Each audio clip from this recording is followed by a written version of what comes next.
이한 가을 비전 축제 지금 우리가 계속되고 있는데요. 오늘은 특별 강연을 듣는 시간입니다. 오늘 이 강연을 위해서 우리 이만열 국사편찬 위원장님으로 지금 계시는 우리 위원장님이시면서 교수님이 오셨습니다. 잠깐 간단하게 소개를 드린다면 1970년부터 2003년 8월까지 숙명지사대학교 교수로 재직하셨고요. 그리고 뭐 책과 논문은 너무나도 많이 적었는데 몇 가지 좀 특징적인 것만 말씀을 드린다면 백범김구 전직 편찬위원회 실행위원장 역임하셨고요. 독립기념관 한국독립운동사연구소 소장 역임하셨습니다. 그리고 독립유공자 공적심사위원회 위원이시기도 하고 한국독립운동사 편찬위원회 위원장이시기도 합니다. 참 우리 신실한 기독교인이 이런 귀한 한국 역사의 중요한 것을 결정하는데 하나님께서 보내셔서 역할을 잘 감당하시는 참 빛과 소금의 역할을 하시는 분이십니다. 그분의 저서를 보면 뭐 너무나도 많이 있지만 기독교 계통에 관한 것만 살펴보면요. 반말 기독교와 민족운동, 한국 기독교와 역사의식, 한국 기독교와 민족의식, 우리 역사 5,000년 어떻게 볼 것인가, 한국 기독교와 민족 독립운동. 이거는 뭐 몇 가지만 추린 겁니다. 그 외에 많은 책을 적으시고요. 그리고 또 믿음이 얼마나 신실하신 분이신지, 또 민주화 운동 때는 해직도 당하시고 정말 기독교적인 양심으로 하나님의 뜻을 따라 고난도 감수하시는 그런 신실한 분입니다. 그래서 우리나라에서 어떻게 참 우리 잘 알아보고 우리 이만열 교수님을 국사편찬 위원회 위원장으로 섬길 수 있도록 하셨고요. 국사편찬위원회는 어떤 것을 하는가?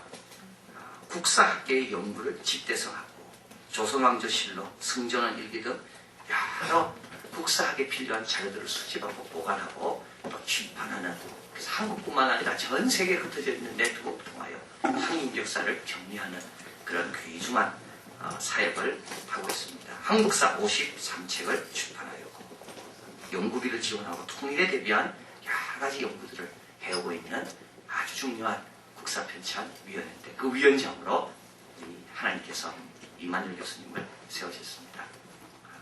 저는 개인적으로 일본에 코스타 갈 때마다 우리 교수님을 옆에서 배웠고요.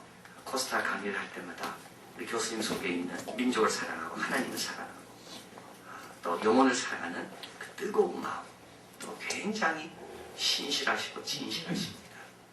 조금도 어떤 그런 교만이라든지 조금도 그런 것이 없이 정말 경건한 그런 모습으로 학문에 임하시고 또 교회를 섬겼던 참 귀한 우리 교수님이십니다. 그래서 오늘 정말 우리가 역사학의 진수, 또 한국인으로 또 기독교 역사는 뭔가 어떻게 보는가. 그래서 오늘 제목이 뭡니까? 초기 한국교회의 성장과 성견이다.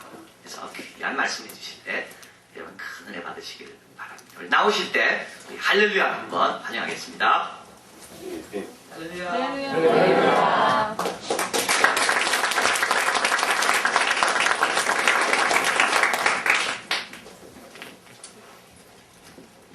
오늘 신 목사님께서 심호하시는 이 귀한 교회에 와서 여러 성도님들과 함께 말씀으로 교제를 나눌 수 있게 된 것을 대단히 기쁘게 생각합니다. 우리나라가 여러 가지 하나님의 부름을 받고 또 소위 말하는 복을 받은 것 가운데 세계 선교 사상 그 유례가 없는 교회 성장과 그 다음에 많은 그리스도교적인 그런 업적을 남긴 것이라고 할 수 있습니다. 세계 다른 선진국이라고 하는 나라들은 2000년 혹은 1500년, 1000년, 미국은 한 300년 정도의 그런 역사를 갖고 있고 또 그 역사는 곧 교회의 역사와 일치되고 있습니다. 그럼에도 불구하고 이 한국은 우리 그리스도교 기독교를 수용한 지 개신교의 경우 120년을 조금 넘기고 있습니다. 그럼에도 불구하고 세계에서 그 예를 볼 수 없을 정도로 이렇게 성장, 발전한 것을 볼 수 있습니다. 그러면 그 이유가 뭔가 하는 걸 많은 선교학자들이 그걸 찾아보려고 그렇게 했습니다.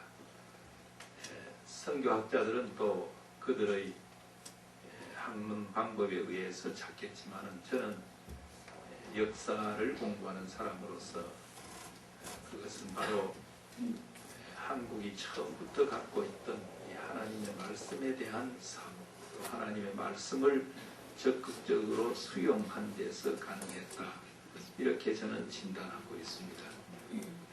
어린아이가 나서 제대로 영양을 취해야만 자라날 수 있습니다.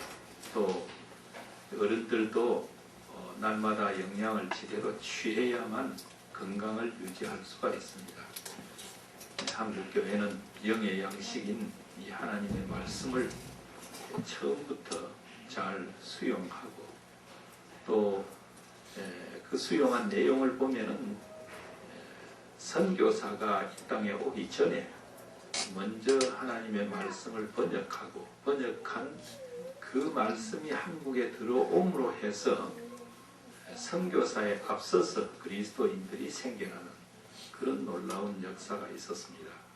그래서 오늘 저녁에 그런 얘기를 나누면서 서로 은혜를 받았으면 좋겠습니다. 성경 말씀 이사야 52장 7절 말씀을 같이 읽겠습니다.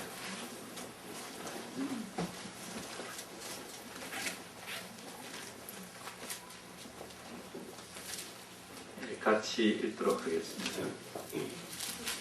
좋은 소식을 가져오며 평화를 공포하며 복된 좋은 소식을 가져오며 구원을 공포하며 시온을 향하여 이르기를 내 하나님이 통치하신다 하는 자의 산을 넘는 발이 어찌 그리 아름다운고. 나중에 설명을 하겠습니다만 이것은 한국에 성경을 반포하기 위해서 산을 넘고 문을 건넜던 권서들의 그 업적을 바로 참 지금부터 2700~800년 전 이사야가 예언한 것이 아닌가 할 정도로 일치되기 때문에 제가 이 말씀을 선택을 했습니다. 그러면 사도행전을 찾으시고 성경을 세 군데 더 좀 찾아보도록 하겠습니다. 사도행전 6장 7절 말씀, 어느 자매님이시든지 저 뒤에 계시는 자매님이 좀 큰 소리로 한번 읽어주시면 좋겠습니다. 사도행전 6장 7절 말씀. 하나님의 말씀이 점점 왕성하여 예루살렘에 있는 제자의 수가 더 심히 많아지고 허다한 제사장의 무리도 이도에 국종하니라. 네.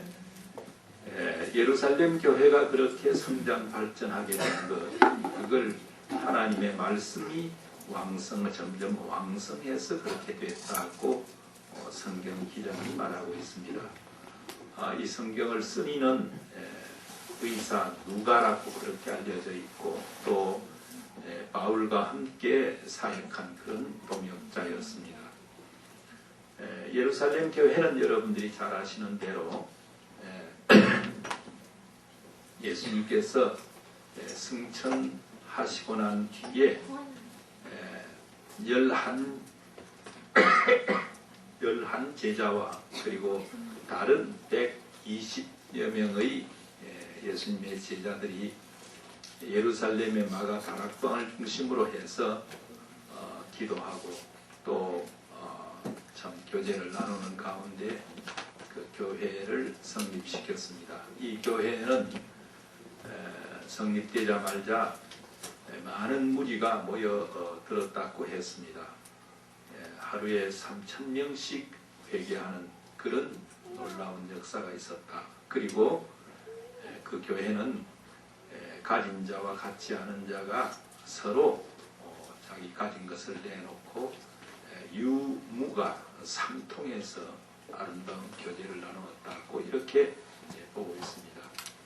공산주의자들도 이 공산주의의 그 원형을 바로 예루살렘 초대 교회에 가진 자와 갖지 않은 자가 내놓고 모든 것을 내놓고 필요에 따라서 써가는 그런 것을 이상으로 삼았을 정도로 예루살렘 교회는 이 아름다운 교제와 그리고 많이 모이면서 이적과 기사가 일어났습니다. 뿐만 아니라 방언을 그러니까 방언이라 그러면 여러 나라 말이 되겠습니다. 이 성령의 은사에 의해서 방언도 하고 그 다음에 병을 고치는 그런 역사 이런 것을 많이 했습니다. 그런데 이 성경을 기록한 누가는 이렇게 예루살렘 교회가 성장 발전하게 된 이유가 뭐냐? 그게 하나님의 말씀이 점점 왕성해서 그렇게 되었다고 정리를 했습니다. 자, 그러면 한 절 또 읽겠습니다. 12장 24절 말씀을 읽겠습니다. 뒤에 계시는 형제분께서 읽어주시면 좋겠습니다.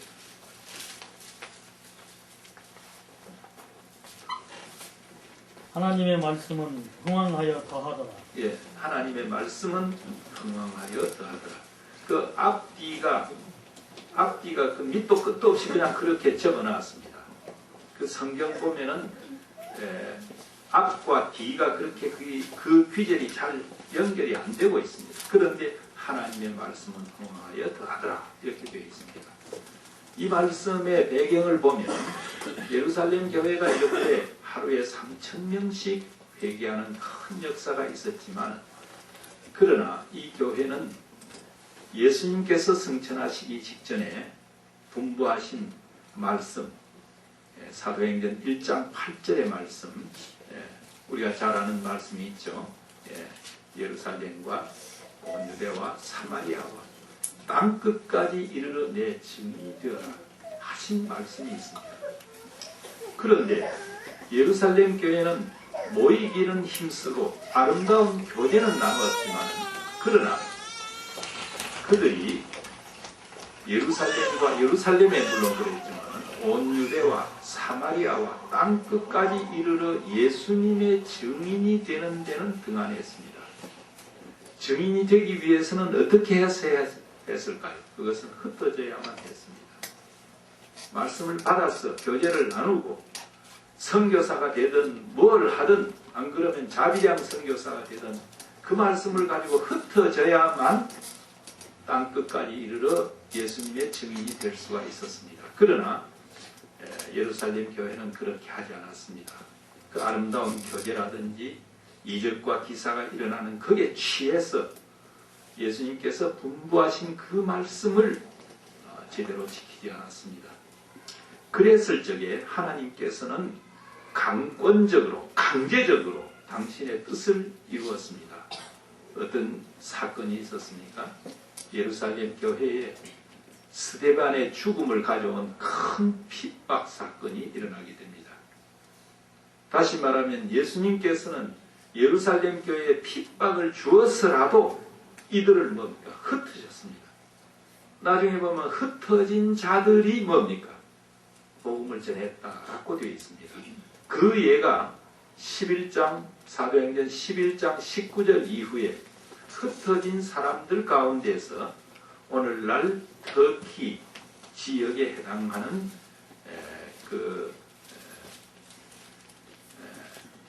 갑자기 제가 생각이 안 납니다. 안디옥 교회, 안디옥에 가서 거기서 복음을 유대인뿐만 아니라 헬라 사람에게도, 헬라는 그리스 사람에게도 전했다. 그리스 사람들은 크게 두 가지에 의해서, 그리스는 원래 도시국가 사람들인데 진취력이 강했습니다. 그래서 터키, 오늘날 그러니까 터키가 이렇게 볼록하게 되어 있죠. 팔레스타인 쪽으로 내려오는 그 지역에 안디옥이 있습니다.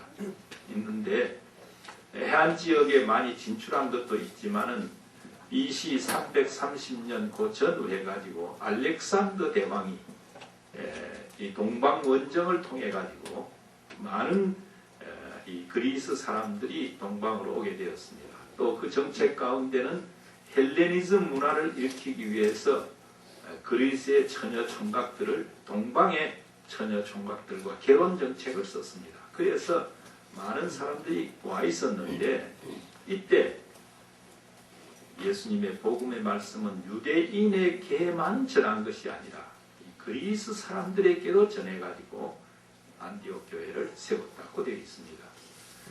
이렇게 복음이 이제 예루살렘과 유다를 떠나서 세계로 이렇게 퍼져나가는 그 광경을 보면서 이 사도행전의 저자 누가는 그걸 어떻게 정리했느냐 하면 하나님의 말씀이 흥왕해서 더하는 것으로 정리를 했습니다.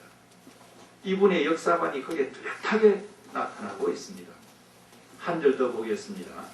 19장 20절 말씀 보겠습니다. 자, 누군가 같이 좀 읽겠습니다. 19장 20절 말씀. 시작.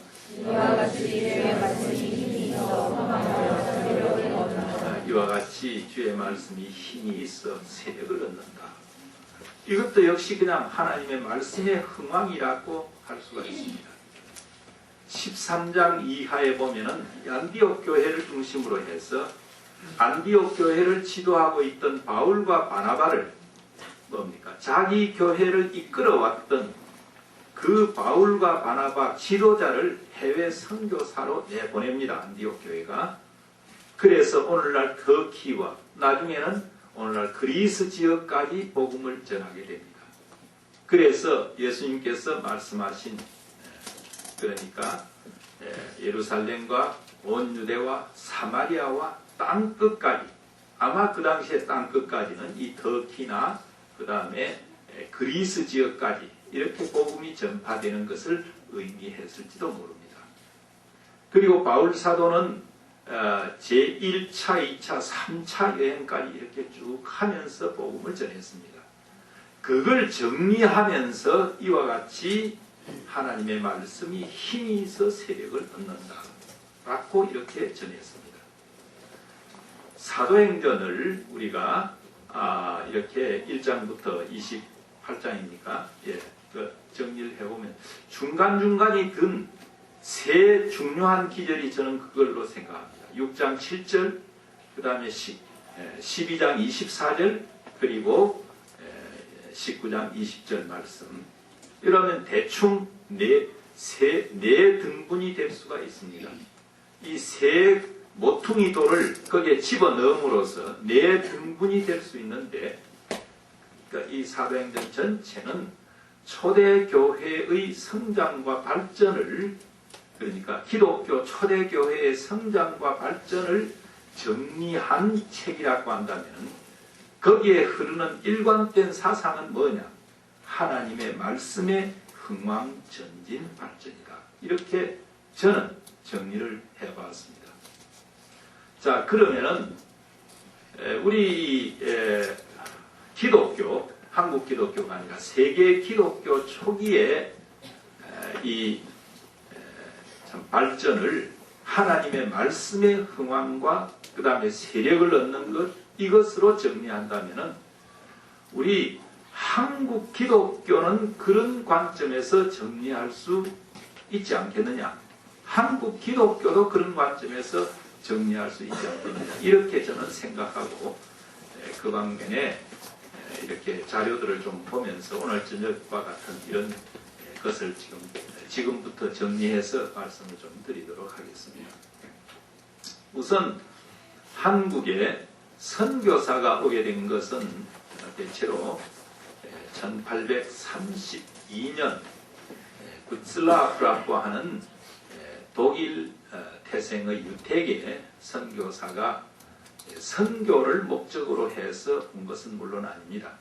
1832년 여름에 5월, 6월경에 지금 충청남도 홍주만 고대도라고 하는 곳에 잠시 들린 적이 있습니다. 이 사람은 독일의 할레 대학을 졸업하고 네덜란드 선교부에 소속이 되어 가지고 인도와 그리고 어느 날 말레이시아, 바타비아 이 지역까지 왔다가 그 다음에 영국 동인도 회사의 부름을 받아서 영국 선교 그러니까 런던 선교회 소속으로 되어 가지고 동인도 회사와 이 손을 잡고 그 다음에 동인도 회사의 무역로를 개척하는 데 앞장을 서게 됩니다. 이분은 언어에 출중하였기 때문에 몇 개국어를 벌써 하고 있었습니다. 그래서 중국과 한국 그리고 오키나와 이 등지를 1832년에 다녀간 적이 있습니다.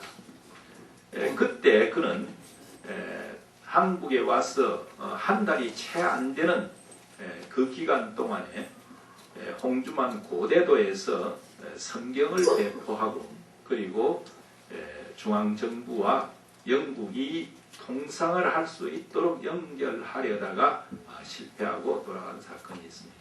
이때 그가 가져온 것이 이 중국어 한문으로 된 성경을 가져왔습니다. 중국에는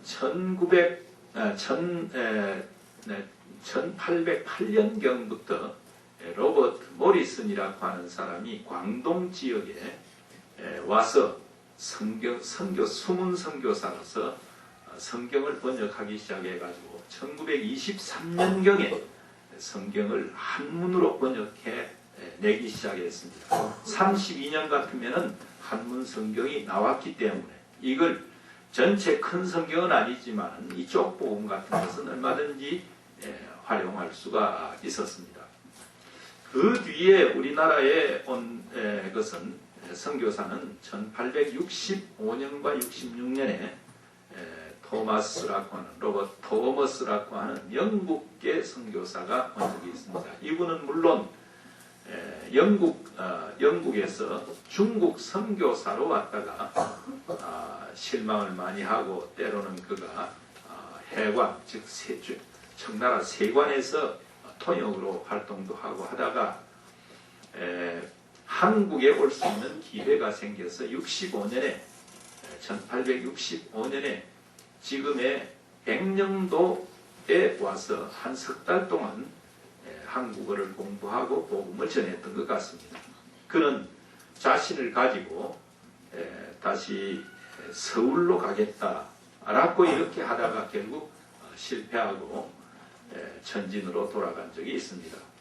그 이듬해 1866년 그는 미국 상선 제네럴 셔만호의 향도가 되가 향도 겸 통역관이 되어가지고 한국을 방문하게 되는데 여러분들께서는 제네럴 셔만호 사건은 잘 아실 겁니다.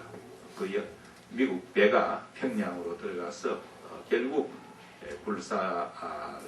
불살라지고 토마스도 희생당한 적이 있습니다. 그를 두고 한국 교회에서는 최초의 개신교 순교자다 이렇게 부르는 분들도 있지만 저는 생각이 조금 다릅니다.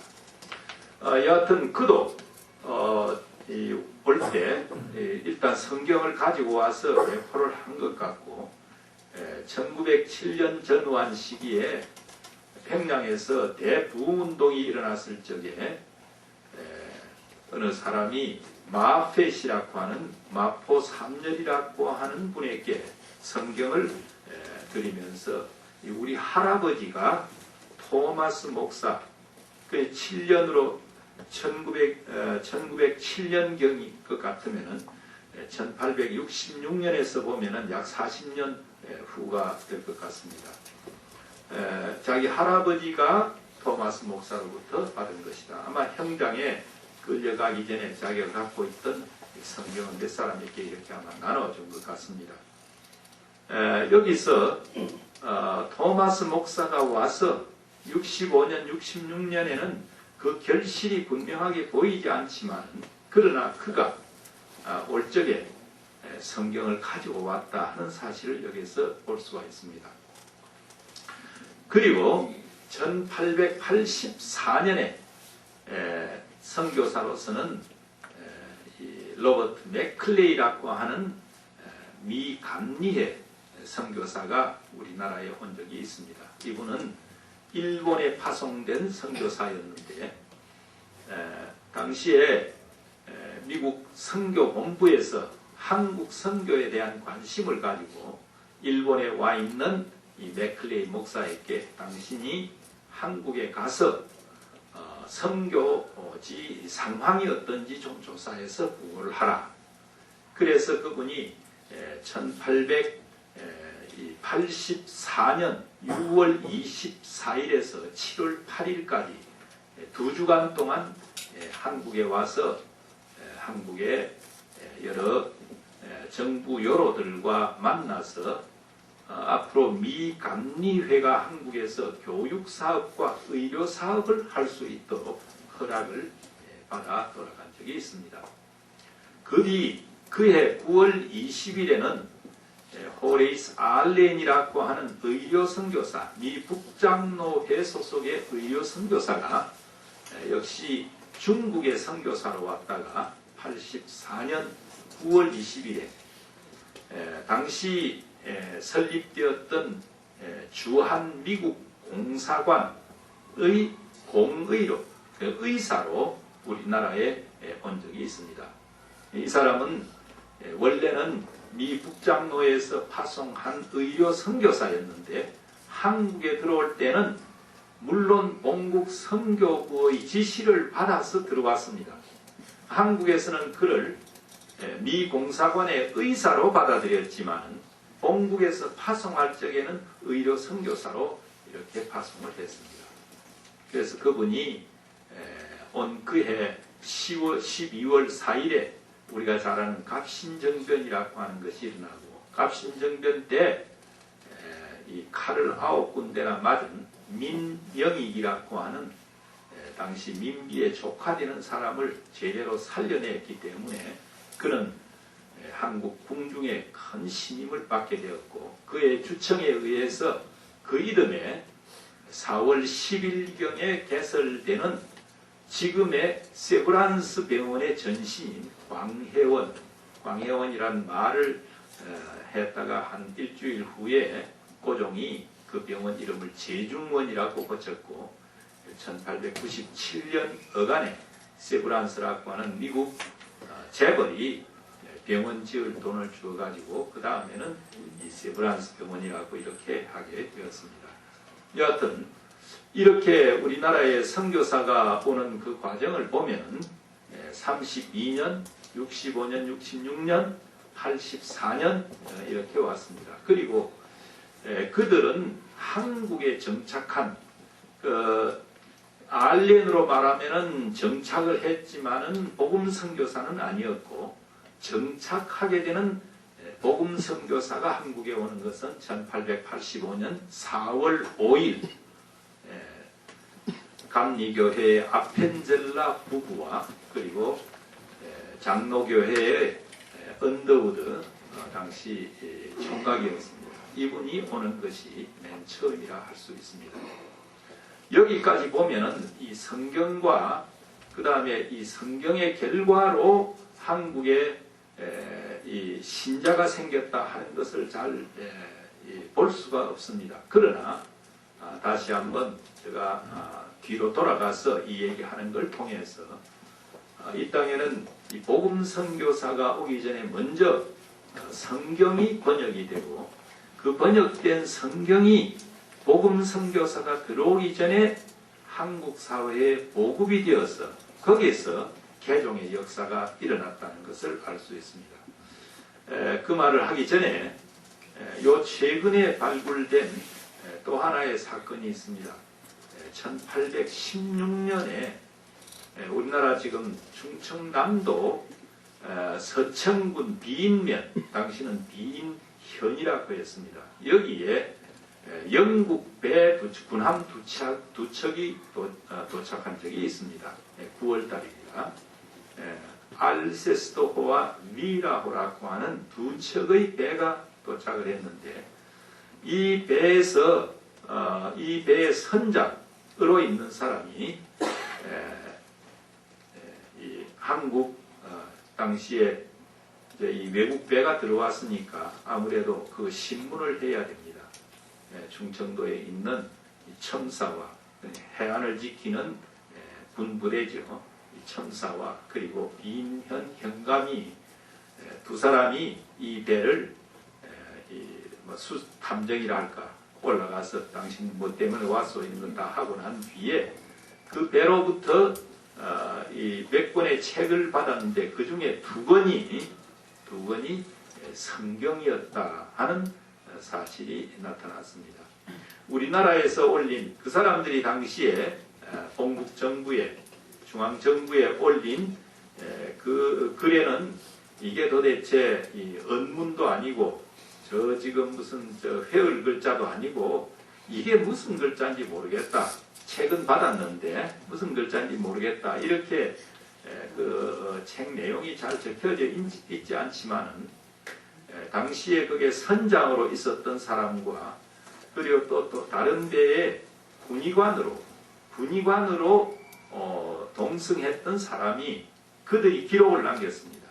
남겼는데 그들이 준 것이 성경이었다. 영어로 된 성경이었다라고 이렇게 되어 있습니다. 그래서 우리나라에 성경이 전래된 것은 적어도 개신교와 관련해서는 1816년까지 지금 거슬러 올라갈 수가 있습니다. 그러나 그걸 가지고 번역을 했다든지 또는 그걸 우리 생활에 활용했다 하는 것은 알 수가 없습니다. 자, 그러면 얘기를 조금 돌리겠습니다. 이렇게 해외에서 선교사들이 우리나라에 접근을 하고 또 성경을 가지고 들어오기도 하고 그랬지만 그것은 전혀 우리 한국 사회에 씨를 뿌리거나 또는 열매를 맺는 것이 없었습니다. 그러나 1870년대부터 시작해서 이 만주와 일본을 통해서 이 성경을 가져 들어와서 성경을 번역하는 작업이 있었다는 것을 먼저 말씀드리겠습니다. 중국이 선교사를 정식으로 받아들이기 시작한 것은 1842년부터입니다. 1840년에 소위 아편전쟁이라고 하는 것이 일어나고 그 아편전쟁에서 중국이 영국에게 졌습니다. 그러자 남경조약을 맺고 남경조약에서 이제는 외국 사람들이 장사하기 위해서 또는 다른 목적으로 중국의 일정한 개항장에 와서 거주할 수 있도록 했습니다. 그리고 외국 배가 드나들도록 하고 외국과 통상을 하도록 했습니다. 자, 이런 조약이 맺어지자 개항장에 선교단체들이 선교사를 파견하기 시작했습니다. 남경이라든지 상해라든지 천진이라든지 나중에는 지금 옌타이로 되어 있는 당시에는 지푸라고 하는 곳에도 개설이 되었습니다. 이때 영국 그러니까 연합장로교 United Presbyterian Church UPC라고 그럽니다. 여기에서 선교사들이 지금 연태라고 하죠. 이 지역 당시 이름으로는 지푸라고 되어 있습니다. 제푸 또는 지푸라고 되어 있는데 제가 작년에 옌타이에 가서 이 지푸에 관한 자료를 좀 찾으니까 그 한 지푸는 한 옌타이의 한 구역으로 지금 그렇게 되어 있습니다. 그 선교사 관련 자료들이 한문으로 정리되어 있는 것이 조금 보였습니다. 여하튼 이곳에 그러니까 스코틀랜드 연합 장로교 사람들이 와서 선교가 시작이 되었습니다. 그러다가 1870년대에 들어서서 그들이 선교 지역을 이 지푸에도 두고 그 다음에 만주 지역에도 설치하기 시작합니다. 만주는 어디냐 하면은 이 영구, 우장, 요하강이 여러분들 요동반도가 있습니다. 요동반도 깊숙이 올라가면 대련, 여순 그 위에 요하강이 있습니다. 요하강 입구에 영구, 우장이라고 하는 그런 도시가 있는데 거기에 이 선교사를 파송하기 시작했습니다. 거기에 첫 선교사로 온 사람이 존 로스라고 하는 사람입니다. 우리 보통 하면 나 약한, 나 요한이라고 하는 이렇게 번역되는 사람입니다. 이분은 올적에 만주에 있는 4천만 영혼 못지않게 한반도를 의식하고 왔습니다. 왜 그러냐 하면 한반도는 당시에 여러 가지 면에서 서양에 알려져 있었습니다. 특히 유명한 것은 1866년 전후에서 대원군이 한국의 캐톨릭 신자를 많이 죽였습니다. 프랑스 외방전교회 신부 9사람을 한국에서 죽였습니다.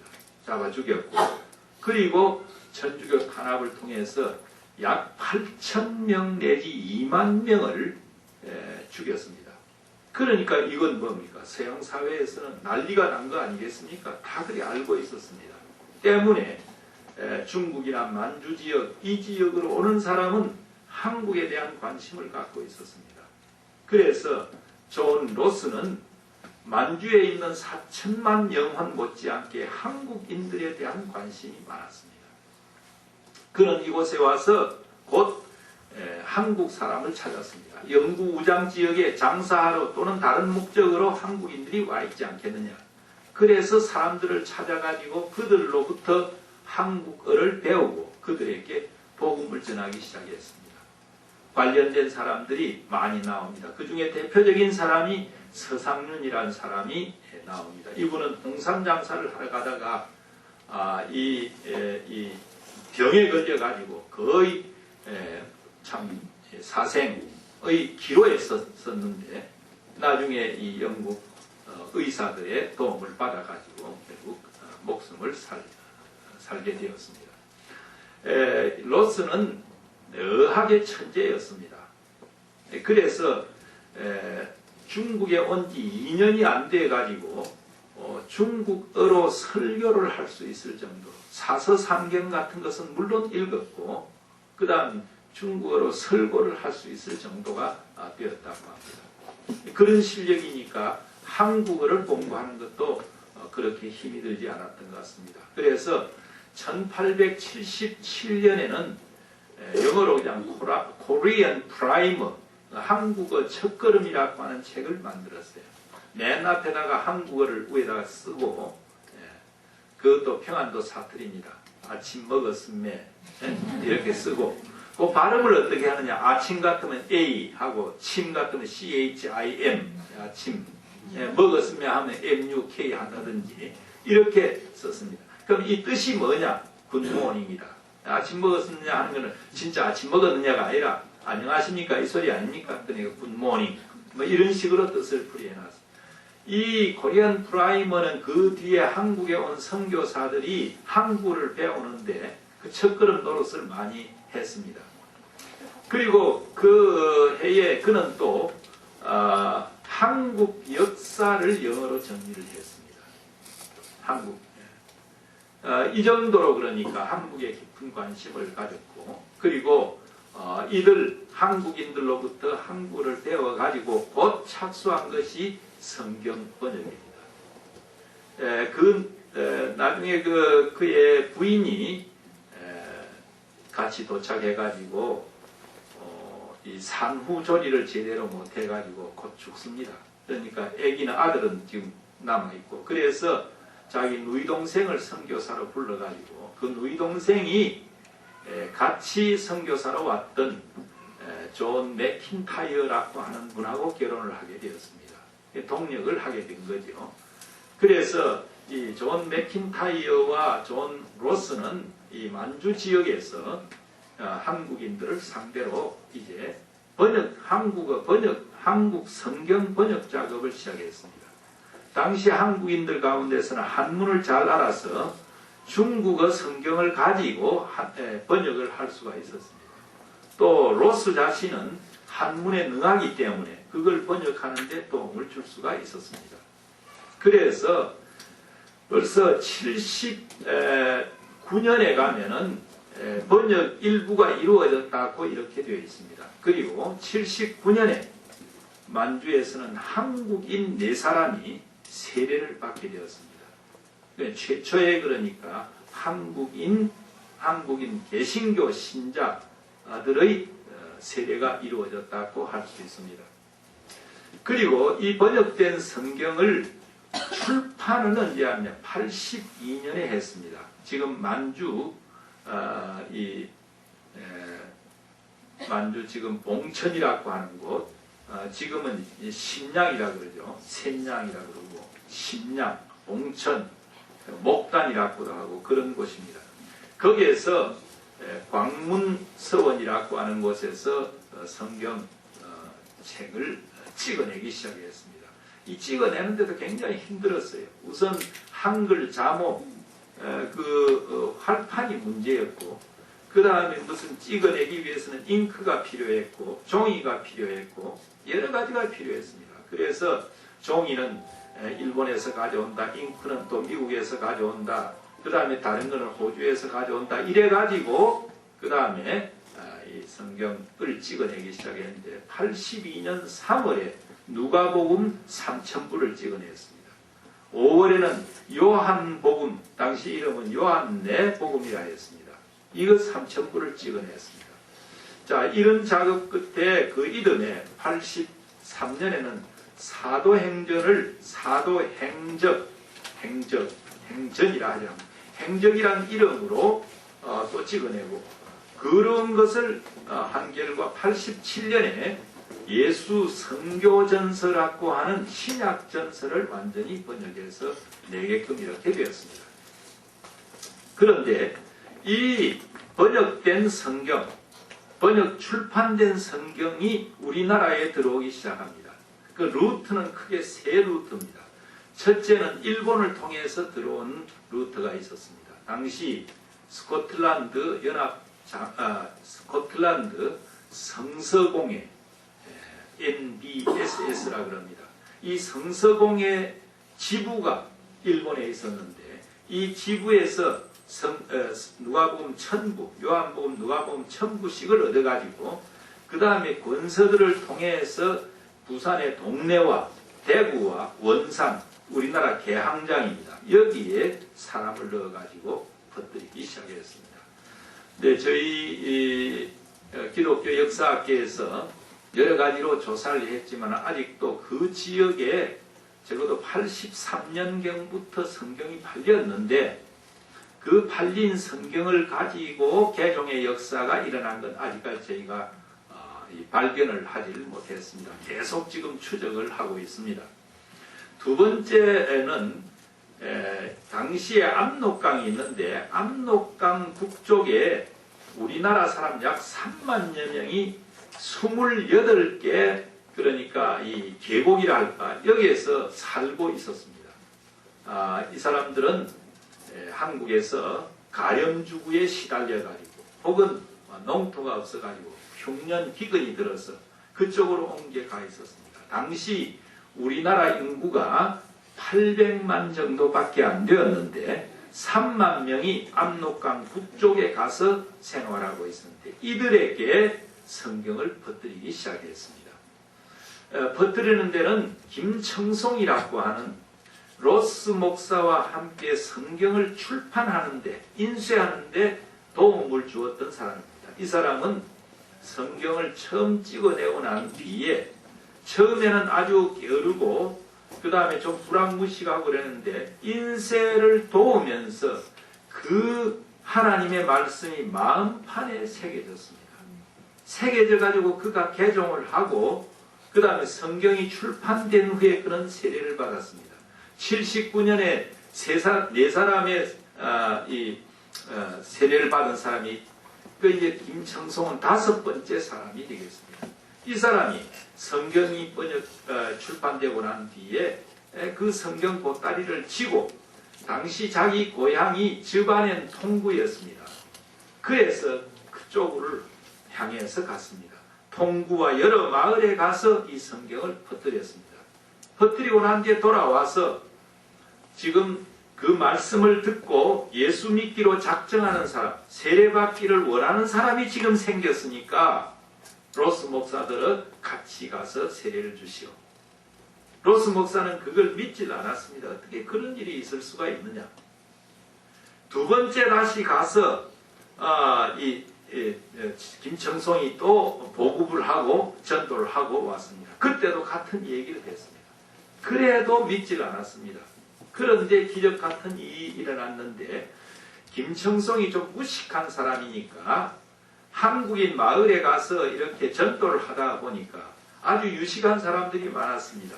예를 들면 1882년 이모군란 때 그 반란자들 가운데서는 똑똑한 사람들이 있습니다. 이 사람들이 유배를 또는 도망을 이쪽 압록강 북쪽에 가 있는 사람들이 많았습니다. 그런 사람들 가운데서 학식이 있는 사람이 김청송에게 야소교에 관해서 물었습니다. 물으니까 김청송이 대답을 잘 못했어요. 그러나 이 김청송은 무슨 얘기를 하느냐 하면 나는 지금 당신 물음에 대해서 대답을 잘 못하지만은 지금 심양 봉천에 양대인이 와 있는데 서양 사람이 와 있는데 당신이 거기에 가서 물으면은 아주 확실하게 이 예수교 교리에 대해서 알 수가 있다. 이런 얘기를 했습니다. 그런데 그 얘기를 들었던 양반들 가운데 성경을 읽고 이 김청송이한테 물으니까 안 되니까 김청송이 소개한 양대인을 찾아서 심양에 온 적이 있습니다.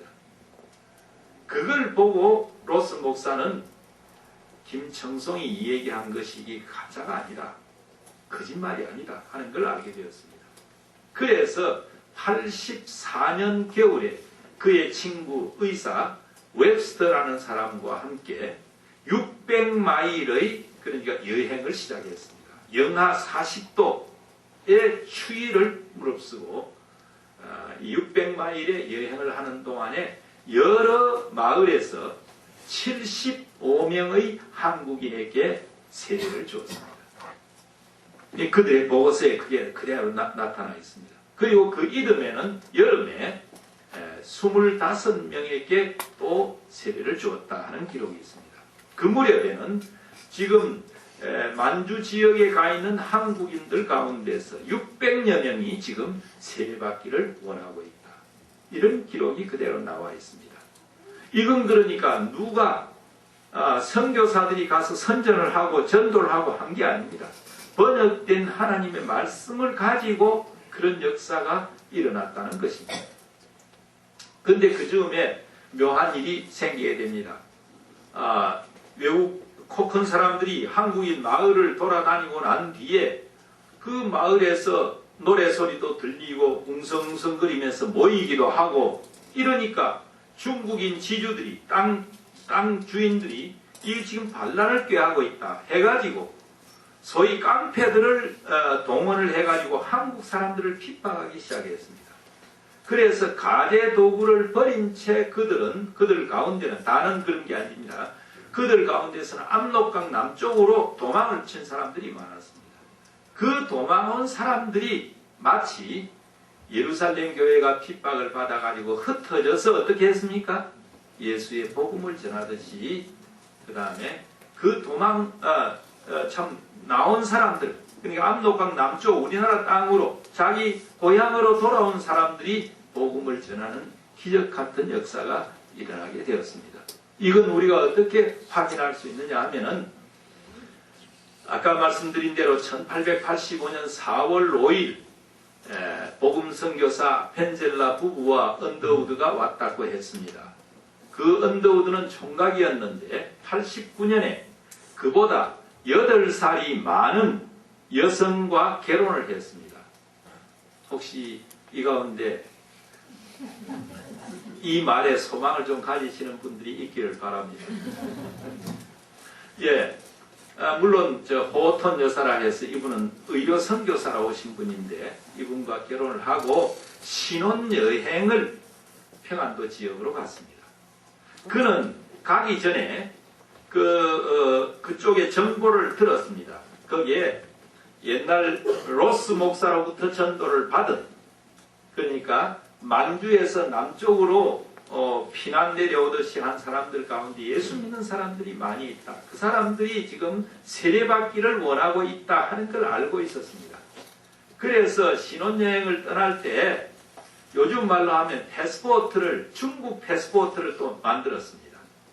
그래 가지고 그는 갔습니다. 그리고 가보니까 과연 압록강변에 그런 사람들이 모여들었습니다. 그래서 그는 그 사람들을 한 20여 명 데리다가 그 다음에 압록강에 배를 태워가지고 그 다음에 만주 지역에 건너가서 거기에 가서 세례를 주고 다시 데려왔다는 얘기가 그 언더우드의 기술 가운데 나옵니다. 왜냐하면 한국에서는 당시 세례를 주다가 들키면 뭡니까? 이건 나중에 이 야단이 나니까 그것을 못하고 그렇게 했다. 그런데 거기에 세례를 받을 수 있었던 사람들은 한 번도 그때까지는 우리나라에 들어왔던 선교사가 거기까지 간 적이 없습니다. 없기 때문에 이 사람들은 만주에서 복음을 들었거나 만주에서 피난 온 사람들로부터 복음을 들었던 사람들이 신앙 고백을 했다고 이렇게 말할 수 있습니다. 하여튼 이런 일들이 두 번째로 일어났습니다. 세 번째는 이제 로스 목사와 함께 성경을 번역한 사람들, 번역팀 가운데서 성경이 출판되자 그걸 가지고 자기 고향으로 왔습니다. 서상윤도 그 가운데 한 사람이었습니다. 1882년 10월 8일 그는 로스 목사 부부와 함께 기도하고 로스 목사가 주는 성경을 가지고 쪽보입니다. 그걸 가지고 자기 고향 의주로 왔습니다. 오는 동안에 불신 검문에 걸려가지고 이 성경 다 뺏겼습니다. 그러나 그 불신 검문을 했던 한국인 순검들이 그 책을 읽어보니까 좋더라 이거죠. 그래서 나중에 서상윤의 의주 집에 와서 몇 권을 주면서 이거 읽어보니까 좋은 책인데 당신 그대로 가지라고 한 적이 있습니다. 그는 한국에 들어올 적에 목표 어디냐면 의주가 아니었습니다. 로스 목사가 당신은 서울로 가라. 서울에서 내가 보급해주는 성경을 보급하면서 전도를 하라 했습니다. 그래서 그는 그러니까 10월 8일 82년 10월 8일에 출발해가지고 아마 그의 말경에 한국에 자기 집에 왔을 것이고 그 늦어도 그 이듬해 83년 초에는 서울에 도달했을 것으로 생각합니다. 서울에서 다시 다른 루트를 통해서 그는 성경을 받았습니다. 그 받아가지고 이제 보급하면서 전도를 하기 시작했습니다. 6개월 후에 그는 로스 목사에게 편지를 썼습니다. 편지 내용은 뭐냐 하면은 내가 이렇게 6개월 동안 수고한 결과 13사람이 지금 개종했다. 이 사람들이 세례받기를 원한다. 로스 목사님 내려오셔서 이들에게 세례를 주시고 교회를 세워달라. 그러나 로스 목사는 지금 번역하는 그 작업이 있었고 아마 인간적으로 생각하면 옛날 대원군 때 생각하고 겁이 나서 못 내려왔을 것입니다. 물론 이때는 82년부터 미국과 국교가 뭡니까 열려 있었습니다만은 그때 그는 내려오지 못했습니다. 서상윤은 거기서 그러니까 83년 기준으로 보면 83년에서 약 2년간 서울을 중심으로 해서 사역을 했습니다. 그리고 로스 목사와 약속에 따라서 85년 초에 로스 목사가 있는 봉천으로 올라갔습니다. 올라가서 그는 2년간 사역한 내용을 보고했습니다. 그 보고한 내용을 로스 목사는 자기의 그러니까 선교 보고서를 작성해가지고 서상윤에게 들은 내용을 포함해가지고 자기를 도와준 대영 성서공회 또는 영국 성서공회 우리가 그걸 BFBS라 그럽니다. British and Foreign Bible Society 여기에다가 보냈습니다. 제가 1986년 여름에 이 기독교 관련 자료를 찾기 위해서 대영 성서공회로 갔습니다. 대영 성서공회는 한참 활동을 할 때는 런던 이 빅토리아가의 5층 건물을 사용하고 있었습니다. 그런데 영적으로 쇠락해지고 그 다음에 하여튼 영적으로 쇠락해지니까 그 건물 유지할 힘이 없어졌습니다. 그래서 사무실은 브리스톨 근처 스윈든이라고 하는 곳으로 옮기고 그 다음에 그들이 가졌던 라이브러리 그러니까 책들 그거 하고 그 다음에 이 아카이브스, 고문서들, 런던, 그러니까 이 대형 성서공회가 오랫동안 선교사들과 주고받은 그 고문서들이 많고, 또 자기들이 성경을 출판하기 위해서 가졌던 그 고문서들이 많습니다. 이것들은 캠브리지 대학 중앙도서관으로 옮겨놓았습니다. 그래서 86년 내가 가겠다고 하니까 당신이 이 빅토리아 가는 지금 없으니까 아예 이 캠브리지 대학 중앙도서관으로 와서 누구를 만나라 해서 가서 조사를 했습니다. 약 한 달 동안 제가 머물면서 매일 캠브리지 대학 중앙도서관에 가서 그를 찾았습니다. 찾는 가운데 편지철이 나왔는데 그 편지철 가운데 참 중요한 것을 발견을 했습니다. 내용이 뭐냐 하면은 1885년 3월 8일자로 만주에서 봉천에서 로스가 쓴 편지입니다. 그 편지 내용을 요약하면은 쓰이시라고 하는 SZUI 쓰이 서입니다. 서씨가 지금 올라가서 이 로스 목사에게 지금 보고한 바에 의한 로스 목사 편지입니다. 거기에 의하면은 자기가 사역하던 곳에서 70명이 지금 개종해가지고 세례받기를 희망하고 있다. 두 번째는 이 서씨와 함께 세례를 미리 받기 위해서 올라온 사람이 있는데 아마 서씨가 이 존 로스 목사에게 오면서 그 가운데 누가 세례를 난 좀 빨리 받았으면 좋겠다 하니까 그런 사람을 데리고 올라갔습니다.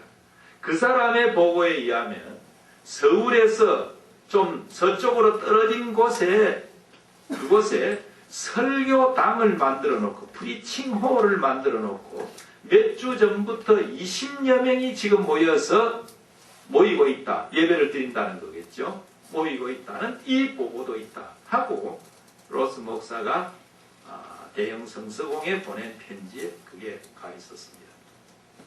저는 이걸 보고 굉장히 참 놀랬고 흥분이 되었습니다. 왜냐하면 지금까지 한국 기독교사를 뒤집을 수 있는 그런 중요한 자료였기 때문입니다.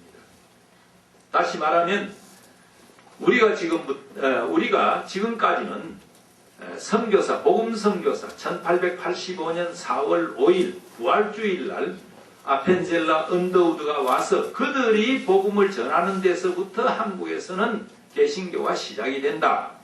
이렇게 생각했는데 이 편지에는 이 편지가 며칠자라고 했습니까? 예? 4월 8일자라고 했습니다. 그러니까 4월 5일 선교사들이 오기보다 약 한 달 전이고 그 다음에 로스 목사가 서상륜으로부터 들은 것은 그보다 또 전일 겁니다. 그렇죠? 그리고 서상륜이 그 행위를 한 것은 그보다 또 뭡니까? 한두 달 전입니다. 왜? 여기에서 지금 떠나서 글로 갔으니까. 그러면 85년 초까지 벌써 한국에서는 70명 이상, 이쪽에 20명까지 합치면은 70명 이상이 지금 이 세례받기를 원하는 그런 개종자들이 나왔다 하는 것을 볼 수 있습니다. 이것은 그러니까 두 가지, 아까 말씀드린 대로 첫째는 선교사들이 들어오기 전에 우리말로 성경이 번역되었다. 로스와 우리 선각자들이 동역해가지고 번역 출판이 되었다는 것을 의미하는 것이고, 두 번째는 바로 그 번역 출판된 성경을 가지고 들어왔습니다. 우리의 믿음의 선진들, 용기 있는 선진들이 가지고 들어와서 그 말씀에 의해서 뭡니까? 개종의 역사가 이미 일어나고 있었다 하는 사실입니다. 한국에서는 이 성경 문제를 두고 조금 선교사들 간에 논란이 좀 있습니다.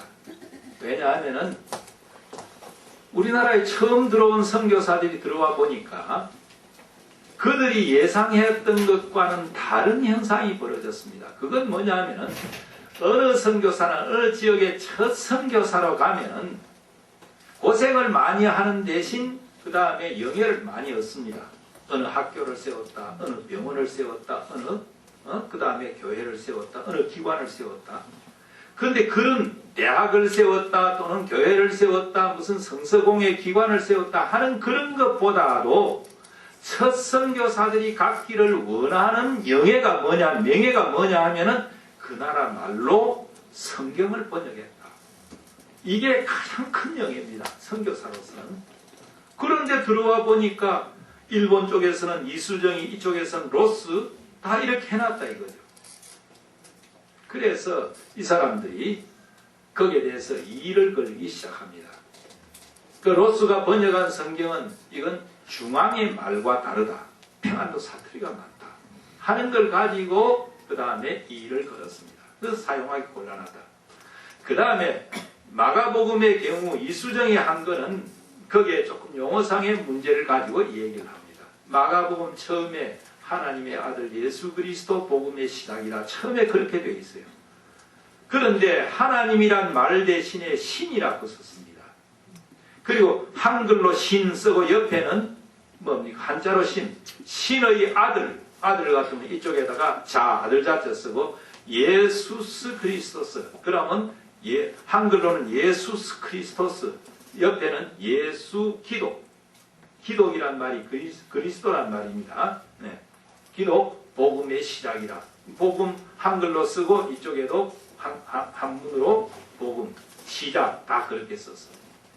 그런데 그걸 딱 보고 이 신이 분자로 하면 뭡니까?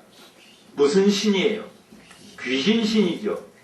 그래서 예수 그리스도는 귀신의 아들이다. 이렇게 이제 그러니까 이 번역이 문제가 있다. 이 가지고 논쟁을 오랫동안 합니다. 그래서 주로 이 대형 성서공회가 처음에 로스역을 번역하고 그랬으니까 그러면 좋다. 선교사들은 주로 미국계 선교사들이 많으니까 당신들 성경 번역 따로 하시오 그럼. 그러면 우리가 그 번역 비용이라든지 그 다음에 출판 비용 우리가 부담해서 할 테니까 당신들 하시오. 그런데 우리나라에서 오신 선교사들이 그렇게 번역을 할 만한 여유가 없었습니다. 왜냐하면은 그들은 처음에 씨를 뿌리러 왔는데 추수를 하고 있다라고 할 정도로 그러니까 아까 말씀드린 대로 개종의 역사가 이미 일어나고 있었기 때문에 너무 바빴습니다. 그래서 선교사들이 오면은 이 땅에서 반드시 하루에 3시간 정도는 한국어를 공부하라고 이렇게 일과로 되어 있는데 그것조차도 제대로 못했어요. 그러니 언제 한국어 공부해가지고 그 번역을 하겠습니까? 그러니까 한국인들이 성경을 빨리 번역해서 우리에게 보급해달라 하는 걸 정식으로 요청을 하게 됩니다. 1890년 미 북장노회 선교부 보고를 보면 이제 선교부 보고가 이듬해 출판이 되어 나오는데 스크랜턴이라고 하는 목사 겸 의사입니다. 의료 선교사가 그 선교 보고서를 썼습니다. 그 보고서 1절에 어떤 게 있느냐면 지금 한국에서는 성경을 빨리 번역해서 한국어로 성경을 빨리 번역해서 보급해달라는 영어로 하면 crying need가 있다. 말 그대로 하면 뭡니까? 울부짖는 요구가 있다. 라고 이렇게 썼습니다. 한국 사람이 얼마나 성경 번역을 갈구했느냐 하는 것입니다. 1897년 2월 2일에는 이 감리교회에서 주간 그러니까 한국어 신문을 냅니다. 4월 1일부터는 장로교회에서 주간 신문을 내는데 그 신문 가운데 일부가 남아있는 것이 있는데 거기에 보면 지방에 있는 기독 신자들이 이 신문에 투고를 합니다. 투고 내용 가운데 어떤 게 있느냐 하면 성경을 빨리 번역해서 내려보내주는 일이 왜 이렇게 더딘지 답답하옵니다. 예수 믿는 사람이 성경을 읽어야 하는 것은 목마른 사람이 물을 마시는 것과 배고픈 사람이 밥을 먹어야 하는 것과 같이 중요한 것인데 왜 이렇게 더디냐. 자, 이런 독촉 가운데서 성경 번역이 그러니까 선교사들로 하여금 성경 번역에 종사하도록 만들었습니다. 그래서 1900년에 신약 성경이 처음으로 번역됩니다. 공인역은 1906년 그리고 1910년에 구약이 번역이 완역이 되고 11년에 출판이 되었습니다. 그러나 보니까 조잡하기 짝이 없습니다. 그래서 곧 성경 개혁을 시작했습니다. 개혁위원회를 만들어가지고 1936년에 구약 성경을, 37년에 신약 성경을, 38년에 성경 전서 개혁을 내게 됩니다. 그러나 이 개혁도 아레아, 여러분들 아시죠? 그 다음에 쌍지역 같은 거는 시옷, 지역, 쌍디귿 같은 것도 지금 우리 디귿 쓰지 않습니까? 옛날에는 시옷, 디귿 이렇게 썼다 이 말이죠. 이게 제대로 한글 맞춤법에 의해서 정리되어 가지고 나오는 것이 아레아도 없어지고 1952년입니다. 전람 중에 그렇게 냈습니다. 56년에 판형이 정해지고 그 다음에 61년에 단어가 상당히 다시 수정이 되었습니다. 지금 와서는 이제 개혁 성경을 다시 조금 더 다듬었는데 기본적으로 우리가 지금 사용하고 있는 성경의 저본은 개혁 성경의 저본은 1938년에 이루어진 겁니다. 그 성경도 지금 보면요, 우리가 젊은 사람들 보고 성경 읽으라 그러는데 지금 이 문투 가운데 이해 못할 문투들이 너무 많습니다. 이거 빨리 개혁을 좀 제대로 해야 되는데 이 한국 교회가 저를 비롯해서 이 늙은 사람들 때문에 이 성경 번역을 제대로 해놓고도 지금 반포를 못하고 있습니다. 1994년에 그러니까 번역, 표준 번역, 냈는데 상당히 잘 되었습니다. 그런데 그 채택을 안 했어요. 채택을 안 한 이유가 뭐냐 하면은 자기들 나름대로는 이 얘기를 했습니다. 뭐냐 하면은 예를 들면 여호와라는 이름이 성경에서 빠졌다. 지금 세계 번역 추세가 그렇습니다. 여호와라는 말을 뺍니다. 왜냐하면 가끔 야훼니 여호와니 이렇게 썼는데 그 여호와라는 발음은 그러니까 자음만 있지 모음이 없습니다. 그러니까 그걸 어떻게 읽는지 정확하게 몰라요. 하나님의 이름을 우리가 정확하게 몰라요. 그런 가운데서 한국에서는 그냥 여호와라고 딱 못을 박아가지고 이걸 여호와로 하나님 이름을 우리가 딱 규정을 해줘 버렸습니다. 그 뒤에 나온 성경 보면 야훼라고도 나오죠. 그런 상황이니까 그 원래 뜻이 뭐냐? 주님이다. 그래서 여호와라는 말 대신에 주님이란 말로 이렇게 통용을 했는데 늙으신 어른들이 우리 성경에서 여호와라는 말 빼라니 이건 도대체 성경이 아니다. 이래가지고 참 반대 불이 붙어가지고 결국 지금 통용이 잘 안 되고 있습니다. 제가 보기에는 원래 그 반대하는 목적이 거기에 있는 게 아닌 걸로 압니다. 왜냐하면 이 어른들이 평생 동안 옛날 것 가지고 다 외워놨잖아요. 중요한 요절들 다 외워놨잖아요. 그렇죠? 자기 살아계실 적에 그거 써먹어야지. 새로 그래 나오면 뜨듬뜨듬하니 이용도 못할 거고 그럴 거란 말이에요. 난 그렇다고 생각합니다. 이건 내 경험에서 그렇습니다. 내 경험은 뭐냐 하면 제가 찬송가를 많이 외우고 있어요. 6.25 때 피난하면서 초등학교 6학년이었는데 인민군 치하에 들어갔습니다. 그때 성경하고 찬송가 이것 들고 동네에서 아침이면은 이 폭격이 하도 심하니까 산속에 들어가서 겨울과 여름에 지나면서 거기서 찬송가를 많이 외웠어요. 그 찬송가 부르면 참 좋아요. 지금도 여도 지금 이거 막 이거 하시는데 이건 난 적응이 안 돼가지고 좀 조용하게 가스펠성도 불러주면 좋겠는데 막 치고 하는 거는 도저히 전 적응이 안 되고 있습니다. 그러나 저 혼자서 저희 집이 인왕산 밑인데 인왕산 오르면서 국사편찬위원회가 거기에 관악산 가운데 있습니다. 그래서 낮에 다니면서 산보를 산에 거기 다니는데 하면서 찬송가를 부르면요 그렇게 은혜가 됩니다. 그런데 그 찬송가를 외우면서 제가 느낀 건데 내가 외우고 있는 찬송을 예배 시간에 부르다가 뭡니까? 마찰이 가끔 생겨요. 왜냐하면 내가 외운 거는 신편 찬송가 때입니다.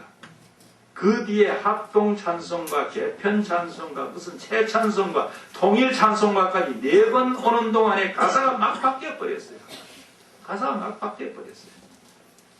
그러니까 하다가 내 외운 대로 하다가는 그냥 충돌이 생기니까 아이고 이거 또 찬송가 봐야 되겠다 이래 되거든요. 목사님들도 그렇게 생각하시지 않았을까?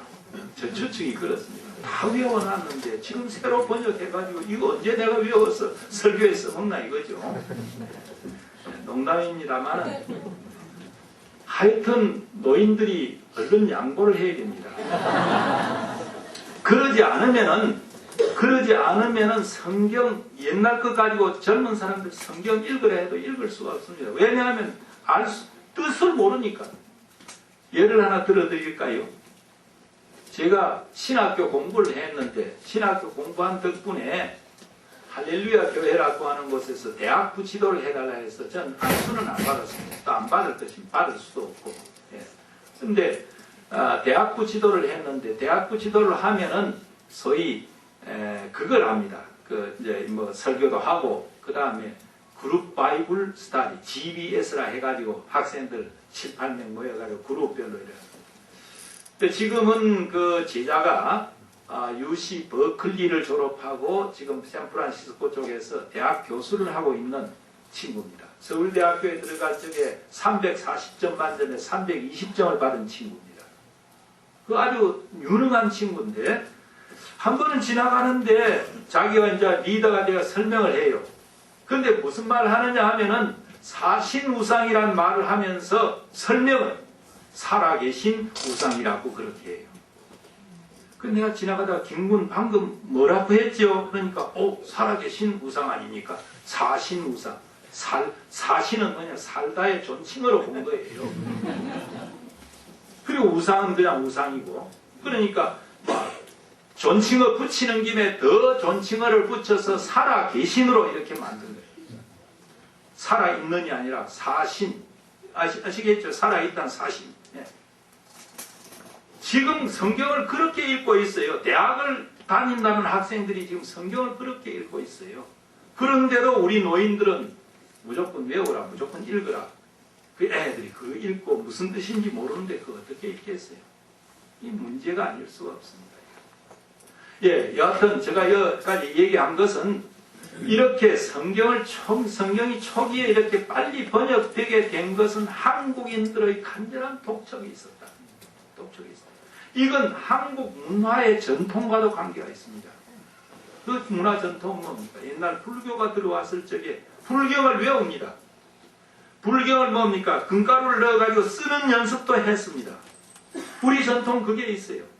유교가 들어왔을 적에 유교 경전 외웁니다. 자왈, 자왈, 화기 시습지면 불역여고 하면서 다 불역여로하면서 다 외운다 이 말이에요. 외우고 또 뭡니까? 번역하고 때로는 그거 뭡니까? 이렇게 붓글씨를 써가지고 주기도 하고 그 전통이 있습니다. 그 전통이 있었기 때문에 기독교도 뭡니까? 이게 말씀의 종교 아니냐? 그렇다면 말씀을 번역해라. 번역하든지 그 다음에 말씀을 제대로 성경을 줘야 될 것 아니냐?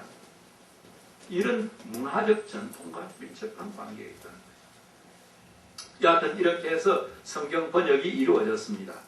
번역이 이루어졌는데 이 번역된 책들이 보급되는 과정에서 아까 제가 이사야 52장 7절 말씀 좋은 소식을 가져오며 평화를 공포하며 복된 좋은 소식을 가져오며 구원을 공포하며 시온을 향하여 이르기를 내 하나님이 통치하신다 하는 자의 산을 넘는 발이 어찌 그리 아름다운고 바로 그 역사가 일어납니다. 권서라고 하는 또는 초기에는 매서라고 했습니다. 성경을 파는 사람, 성경을 권하는 사람 그 인자를 매서인 또는 권서인이라고 했습니다. 이 사람들이 동원이 됩니다. 당시에 성경이 출판이 돼도 유통 구조가 발전되지 않았고 교회가 몇 없었기 때문에 성경을 보급하는 것이 힘들었습니다. 그런데 선교사들이나 또는 교회, 선교국 여기에서 권서들을 등용을 합니다. 그래서 그 사람들에게 복음짐을 지어가지고 자기들이 맡은 구역을 돌아다니면서 낱낱이 뭡니까? 이 성경을 보급하도록, 공짜 아닙니다. 꼭 사도록, 하다못해 빗자루라도 한 장 받고 주어라. 공짜 주면은 잘 읽지도 않거든요. 그렇게 해서 보급하도록 만들었습니다. 그 권서들의 역할이 얼마나 큰지 모릅니다. 오늘 저녁에 여기에서 권서란 말 처음 듣는 분들이 있을 겁니다. 제가 권서에 관한 연구라 해가지고 한 200자 원고지 한 500매 쓴 논문이 있습니다. 제가 그 자료를 보면서 정말 권서들이야말로 한국교회를 일으키는데 결정적 역할을 한, 그러면서도 우리 역사에서는 빛도 없이 이름도 없이 봉사한 사람입니다. 그 권서들의 역할이 정말 복음을 전하는 데 노력을 많이 했습니다. 하루에 그들은 14km 정도, 직선거리 14km를 걸었습니다. 그러니까 이 동네 저 동네 꼬부랑길 이런 걸 생각한다면, 한 동네 가서 저 오두막집 다녀오고 하는 걸 생각하면 하루에 거의 20km를 걸으면서 이걸 전했습니다. 산을 넘고 물을 건너서 전했습니다. 그래서 선교사들이 권서들에 대해서 굉장히 좋은 평들을 하고 있어요. 비유컨대 예수님이 오시기 전에 세례 요한과 같은 역할을 권서들이 했다. 전쟁으로 말하면은 이 부대가 움직이기 전에 뭡니까? 공병대가 앞에서 뭡니까? 길을 닦고 지뢰를 제거하고 그 다음에 도로를 놓고 그 다음에 뭐 합니까? 물 건너기 위해서 다리를 놓는 거 공병대가 그거 합니다. 또 싸움하기 전에 수색대가 나가서 적의 동정을 다 살펴야 합니다. 수색대와 공병대와 같은 역할을 누가 했느냐? 바로 이 권서들이 했다. 그리고 권서들은 이 복음을 전하기 위해서, 그러니까 성경을 전하기 위해서 성경을 달달 외운 사람들이 많았습니다. 그래서 무슨 말이 나오면 대답을 할 수 있도록 훈련을 받았습니다. 거기에다가 그들은 이 복음을 그대로, 이 말씀을, 이 성경을 팔면서 말씀을, 그리스도 복음을 전했습니다. 대구에서 어느 선교사가 사경회를 하면서 물었습니다. 당신들 어떻게 예수를 믿게 되었소? 어떻게 복음을 듣게 되었소? 거기에 70%가 권서에 의해서 복음을 접하게 되었다. 그렇기 때문에 이 권서들이야말로 한국교회를 일으키는데 결정적인 역할을 했습니다. 그 권서가 누굽니까? 성경을 보급하는 사람, 희생적으로 보급하는 사람들이 있었다는 것입니다. 이렇게 해서 성경이 보급이 되었습니다. 보급이 되니까 첫째는 보급에 따라서 한글을 읽도록 만들었습니다. 성경을 읽기 위해서 한글 공부를 시작합니다. 교회에서는 낮에 예배 보고 오후에는 한글 공부를 시켰습니다. 가정에서는 남편이 혹은 아내가 한글을 먼저 익혀가지고 부인이나 또는 그 남편에게 가르쳤습니다. 그래서 기독교가 들어가는 곳에 국문 해독률이 결정적으로 높아지게 됩니다. 죽산 둔벙이라고 하는 안성지역에 거기에 12가호가 있었는데 10가호가 예수를 믿었습니다. 예수 믿고 난 뒤에 이들은 모두 국문을 해독했다. 저 선교사 부인이 해주에 가서 사경을 하는데 거기에 약 60명의 부인들이 모였습니다. 썼습니다.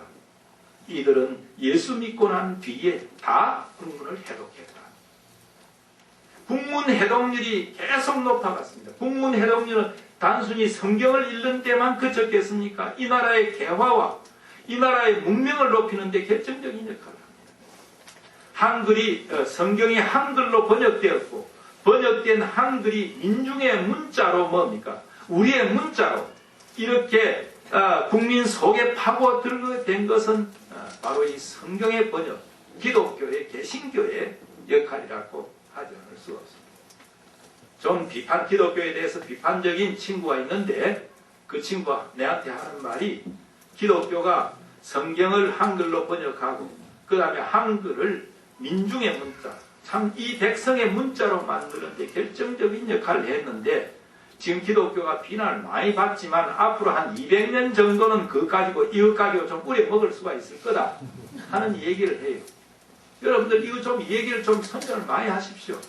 그렇기 때문에 초기부터 한글 학자 가운데 기독교인들이 많았습니다. 최현배 선생, 이윤재 선생, 그 다음에 김윤경 선생 하면서 한글 학자들이 기독교인 가운데서 많이 나왔습니다.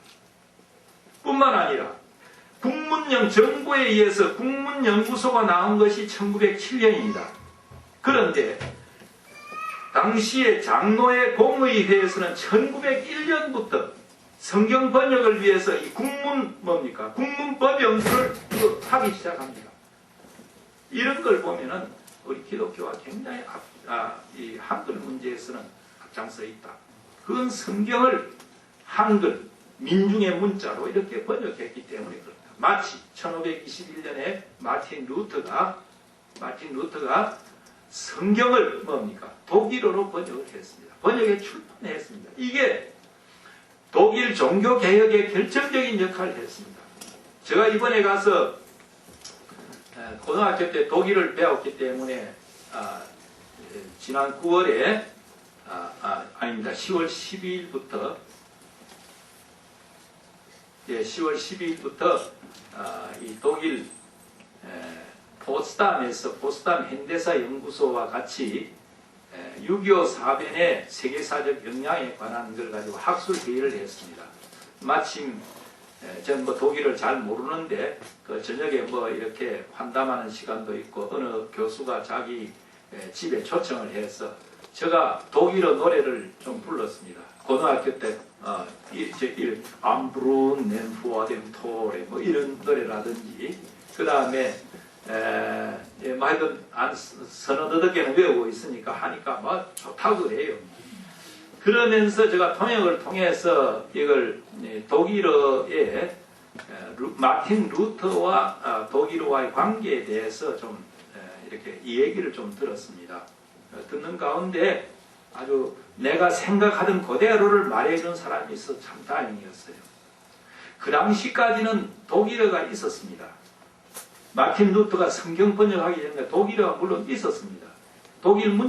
그러나 그 독일어를 문자로 정착시킨 것은 바로 성경 번역에서부터 시작이 됐다는 거죠. 이해하시겠습니까?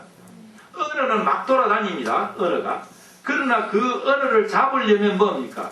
문자로 잡아놔야 됩니다. 문자로 잡아놓지 않으면 다른 사람에게 이 통용이 되질 않아요.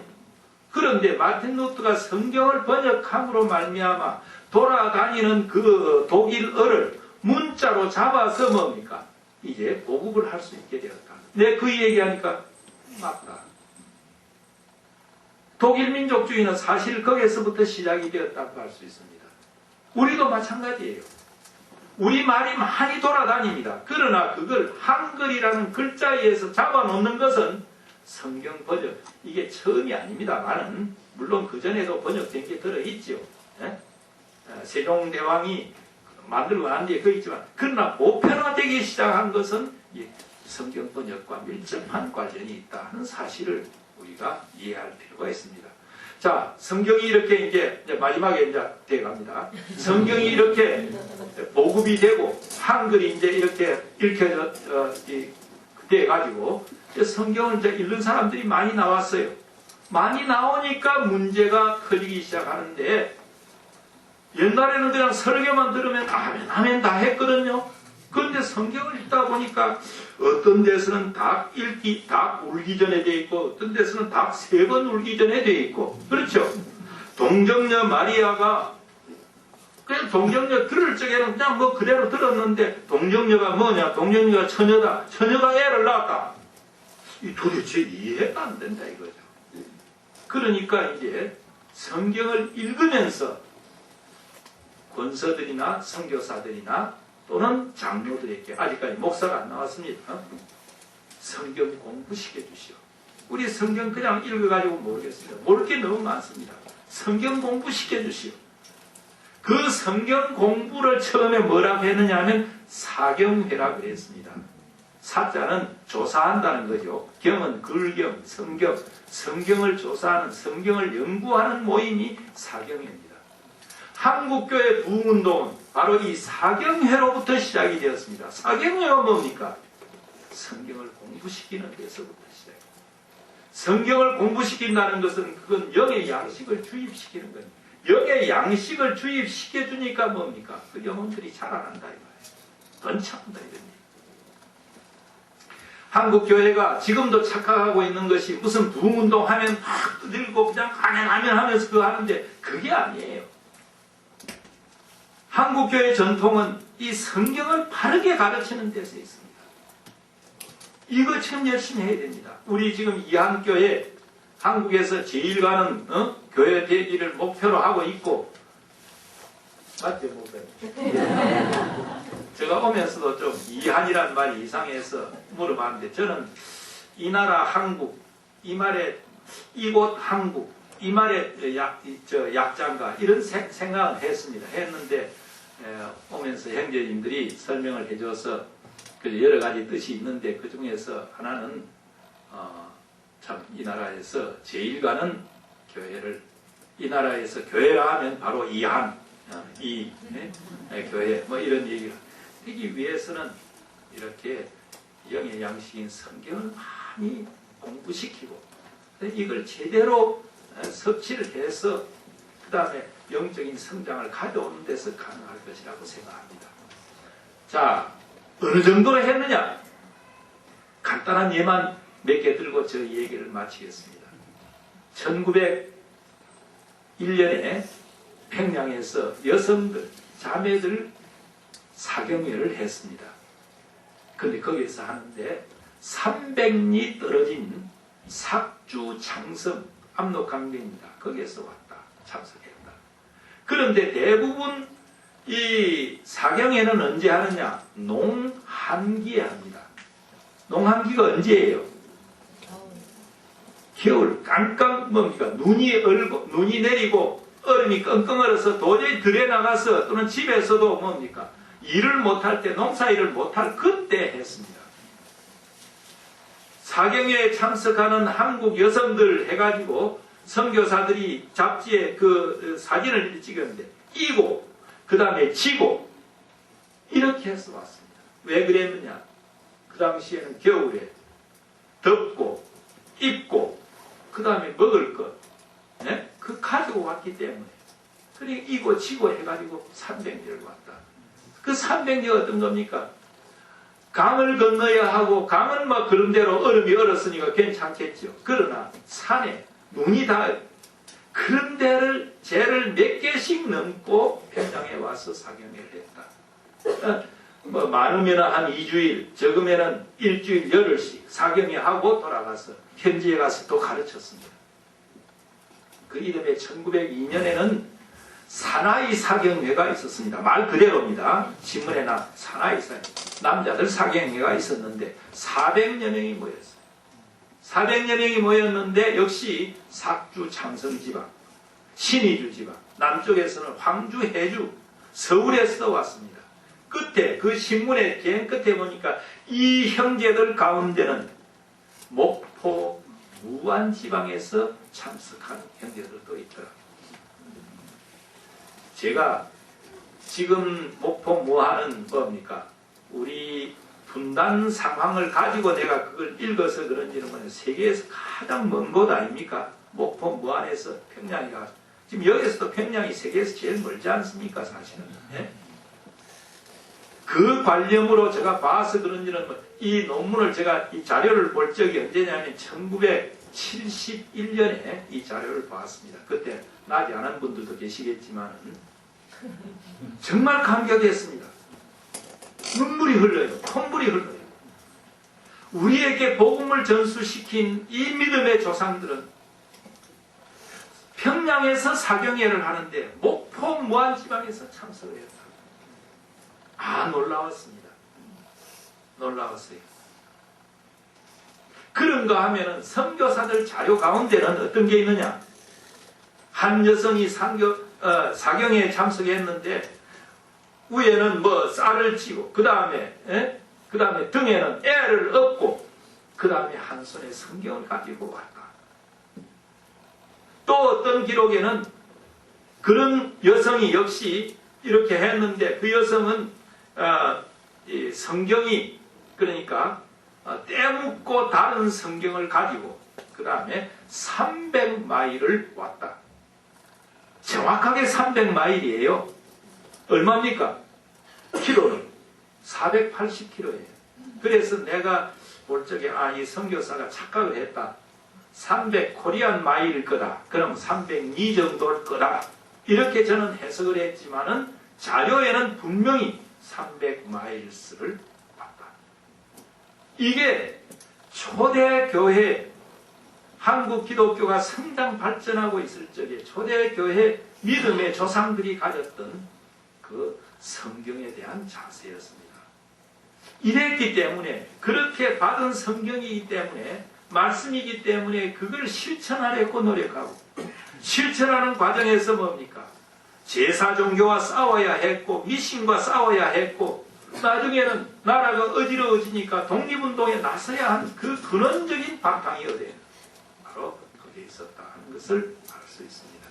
사랑하는 성도 여러분, 한국은 이렇게 아름다운 하나님 말씀의 전통을 갖고 있습니다. 이것이 한국 교회를 부흥 발전시켰습니다. 그리고 이것은 초대교회, 세계 기독교 초대교회에서 초대교회가 성장 발전한 것이 오늘 제가 읽었습니다. 사도행전 6장 7절, 12장 24절, 그리고 19장 20절에 나오는 말씀의 흥왕이라고 하는 걸로 정리했듯이 한국 기독교의 성장 발전도 여러 가지 요인이 있겠지만 그 가운데는 바로 이런 말씀의 흥왕이 있었다. 이 교회도 그런 축복을 받으시기 바랍니다. 여러분 감사합니다.